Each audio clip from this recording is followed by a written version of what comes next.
আজকে আমি আপনাদের চিকেন পাতুরি বানানো দেখাচ্ছি। তার জন্যে 250 গ্রাম চিকেন কিমা, একটা বড় মিডিয়াম সাইজের পেঁয়াজ কুচোনো, 4 টেবিল স্পুন ধনেপাতা কুচোনো, 2 কাঁচা লঙ্কা কুচোনো, 2 টেবিল স্পুন আদা রসুন বাটা, আর স্বাদ মতন নুন। আর পাতুরি বানাবার জন্য আমি কলা পাতা ভালো করে পিস পিস করে কেটে পরিষ্কার করে ধুয়ে রেখেছি। এবার আমি সব জিনিসগুলো এক এক করে মিক্স করব চিকেন কিমার মধ্যে।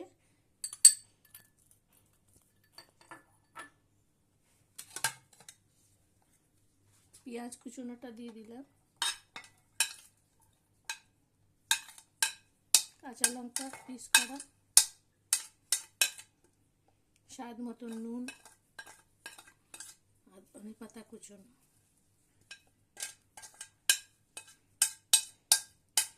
আর আদা রসুন বাটা।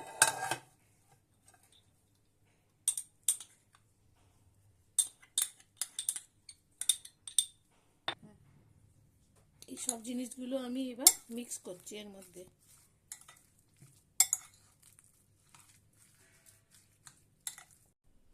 এবার আমি কলা পাতার মধ্যে এটাকে কি করে স্টিম করবে, এরপরে এটাকে কলা পাতার মধ্যে এটাকে ওই করব, টিকিয়া টিকিয়া মতন বানিয়ে এটাকে এর মধ্যে এমনি করে পাট করে নেব, করে এটাকে সুতো দিয়ে বাঁধবো।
এরকম করে আমি সবগুলো কলা পাতার মধ্যে র্যাপ করে নেব সব চিকেনটাকে।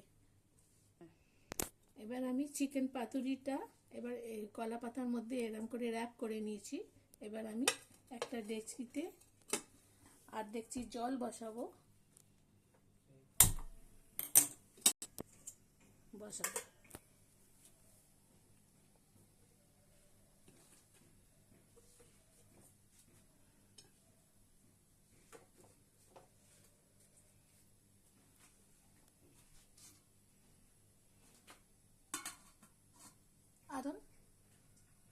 আধ ঘন্টা মতন আমি এটাকে স্টিমে তৈরি করব।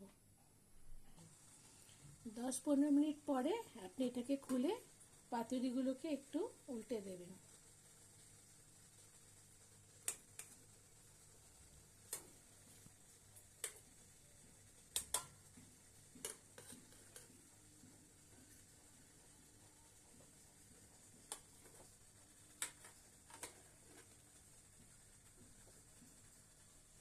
আবার 10 মিনিট এটাকে আবার স্টিমে বসিয়ে দেবেন।